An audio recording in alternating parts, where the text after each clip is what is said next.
Saya Riki Jarisa, Wakil Ketua DPRD Kabupaten Kepulauan Tanimbar mengucapkan Selamat Hari Kesehatan Nasional yang ke-58 tanggal 12 November 2022. Bangkit Indonesiaku, sehat negeriku.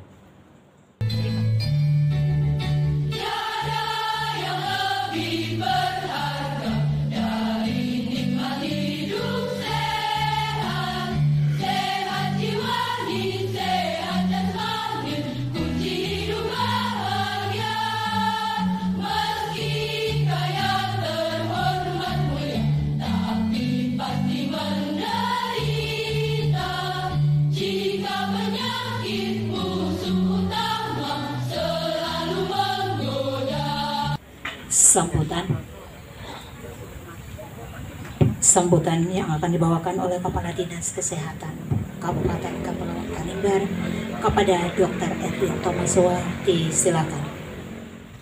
Pendidikan yang sudah ikut bergabung dengan kita, Bapak Ibu Penjara Struktural, Ibu Ketua Dewan Wanita, maupun seluruh staf dan keluarga besar Dinas Kesehatan Kabupaten Kepulauan Tanimbar.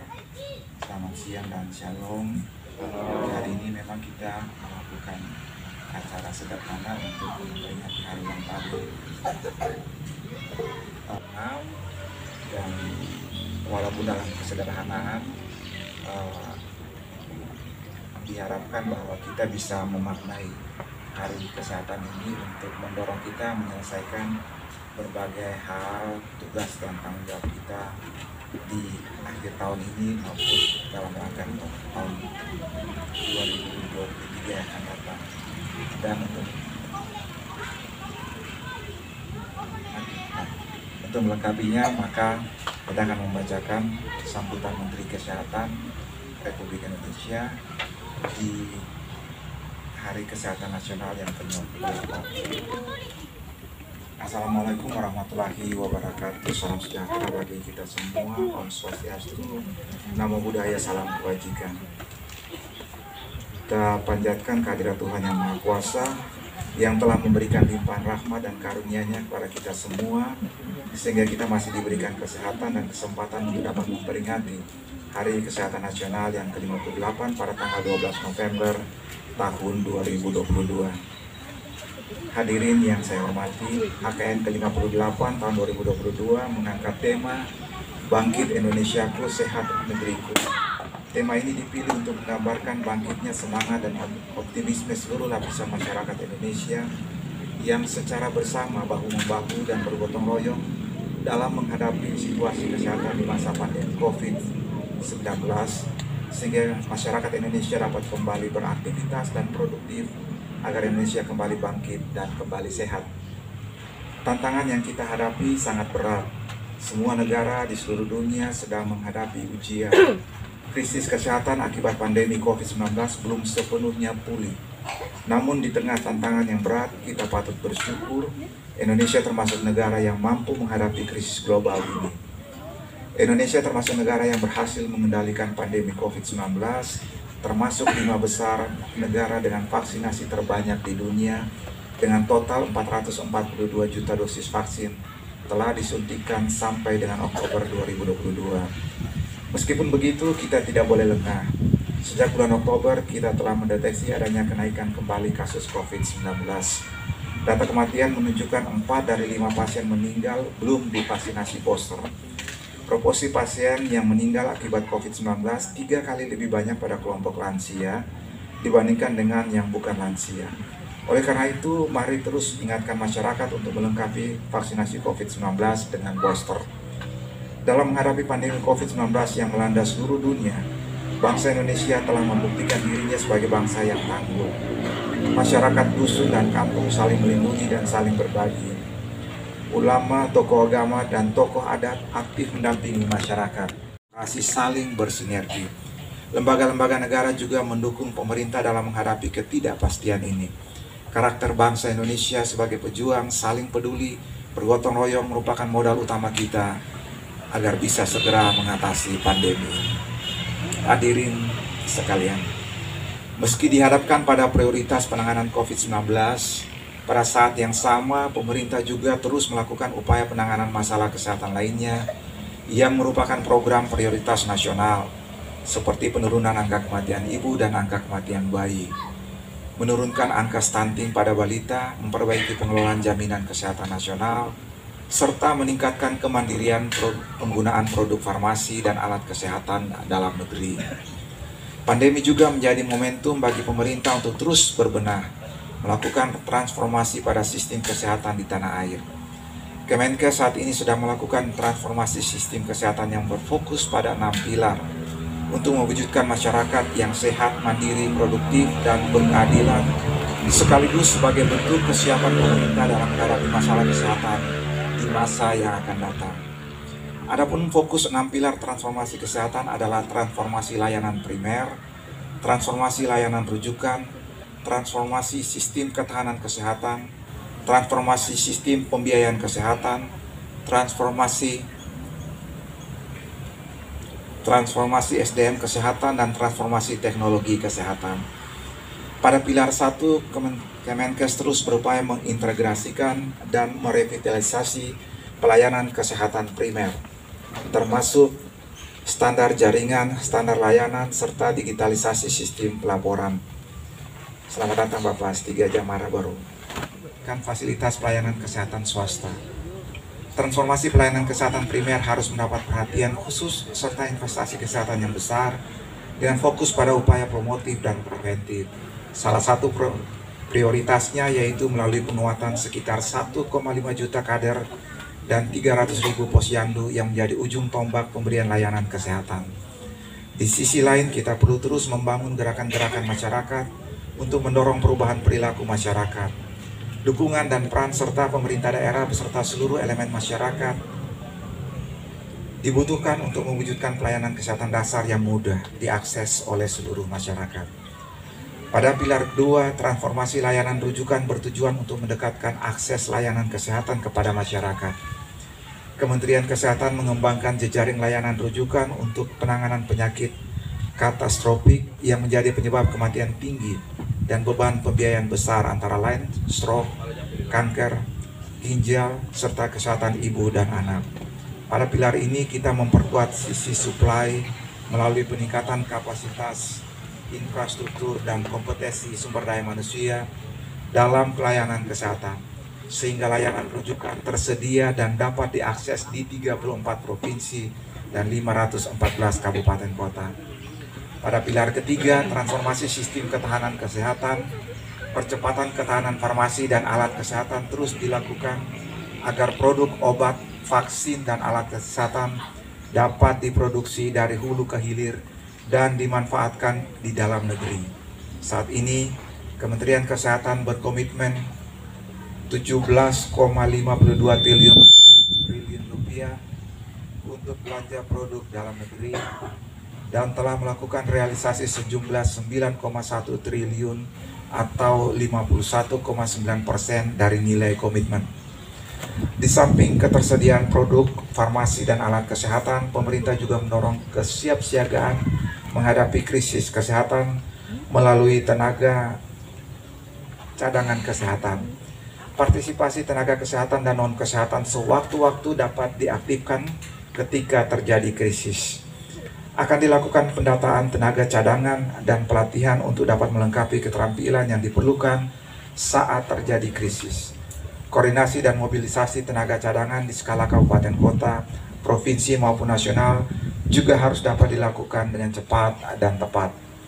Terkait pilar keempat, Kemenkes melakukan transformasi pembiayaan kesehatan untuk memastikan pembiayaan yang cukup, adil, efektif, dan efisien.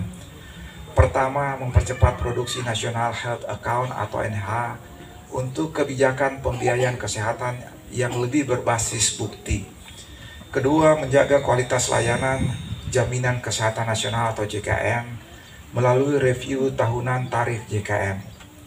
Ketiga, kendali mutu dan biaya yang berbasis bukti untuk pelayanan kesehatan yang lebih efektif dan efisien melalui peningkatan penerapan penilaian teknologi kesehatan atau Health Technology Assessment. Keempat, memperkuat sinergi pembiayaan kesehatan antara pemerintah pusat, daerah, swasta, dan organisasi lainnya melalui konsolidasi pembiayaan kesehatan. Pada pilar 5, sumber daya manusia kesehatan, bertransformasi dalam peningkatan jumlah pemerataan serta peningkatan kualitas tenaga kesehatan untuk memberikan layanan berkualitas hingga pelosok. Target optimis yang akan dicapai yaitu angka ideal dokter 1 banding 1000 populasi dan pemenuhan tenaga kesehatan di puskesmas dan RSUD sesuai standar. Beberapa program unggulan tengah dilakukan yaitu melalui implementasi academic health system, pemberian 10.000 beasiswa spesialis dan fellowship, serta peningkatan kualitas melalui pelatihan yang terintegrasi sesuai kebutuhan pelayanan.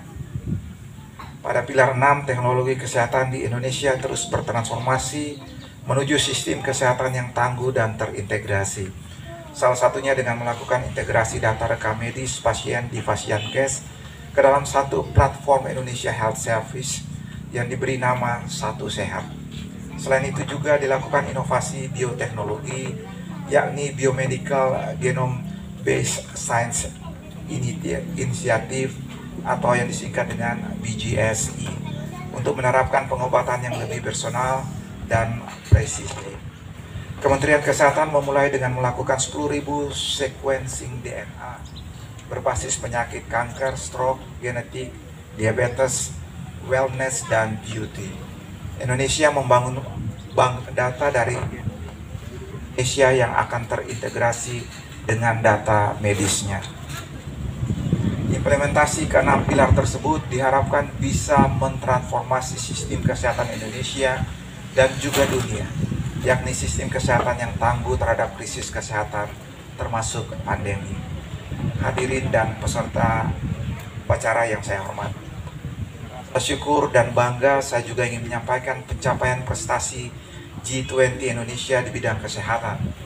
Pertama, Pandemic Fund yang diusung sejak presidensi G20 Arab Saudi, dilanjutkan pembahasannya pada presidensi G20 Italia, kini mewujud nyata dan diluncurkan pada presidensi G20 Indonesia. Untuk memperkuat tatanan kesehatan global, terutama dalam kesiapsiagaan menghadapi pandemi di masa datang, membutuhkan energi dan koordinasi para pemimpin dunia dari sektor ekonomi jadi nyata. Kedua, selesainya evaluasi independen terhadap inisiasi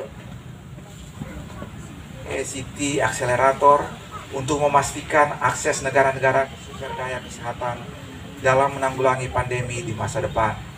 Ketiga, presidensi G20 Indonesia telah membuat kemajuan dengan mengajak negara anggota G20 memberikan fokus perhatian yang berkelanjutan pada surveillance genomik patogen sebagai bagian penting dari pencegahan dan kesiapsiagaan pandemi.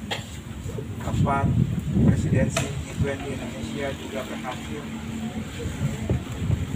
mengharmonisasi negara-negara anggota G20 juga berhasil mencapai kesehatan agar analisis kesenjangan dan pemetaan jaringan penelitian dan manufaktur vaksin, alat diagnosis, dan terapeutik dilaksanakan serta akan dilanjutkan pada presidensi G20 India. Keenam, presidensi G20 Indonesia juga memberi ruang bagi keberlanjutan pembahasan serta perhatian dunia akan penanggulangan tuberkulosis, implementasi One Health, dan perlawanan terhadap resistensi antimikroba. Hadirin sekalian yang kami hormati, pada kesempatan ini saya menyampaikan terima kasih dan penghargaan yang setinggi-tingginya kepada segenap insan kesehatan yang telah bahu-membahu berjuang tanpa mengenal lelah dalam pelaksanaan pembangunan kesehatan Indonesia. Perjuangan kita masih panjang. Saya berharap semua insan kesehatan agar terus mendorong terbangunnya gerakan masyarakat hidup bersih dan sehat, diantaranya melalui konsumsi makanan bergizi seimbang, melakukan aktivitas fisik setiap hari, dan mencuci tangan dengan sabun. Kedua, terus mendorong masyarakat untuk memeriksakan kesehatannya secara rutin, baik pemeriksaan ibu hamil, pemantauan tumbuh kembang balita, imunisasi, pemeriksaan penyakit-penyakit sesuai siklus hidup, dan yang ketiga, terus mengembangkan diri dan organisasi dalam kompetensi dan memberikan pelayanan kesehatan terbaik kepada masyarakat. Semoga Tuhan Yang Maha Esa senantiasa memberkati dan melindungi kita, serta memberikan dalam upaya kita dalam mewujudkan bangsa Indonesia yang sehat, sejahtera. Selamat Hari Kesehatan Nasional, bangkit Indonesiaku, sehat negeriku. Terima kasih, saya Menteri Kesehatan Budi G. Sadikin. Demikian sambutan dari Menteri Kesehatan.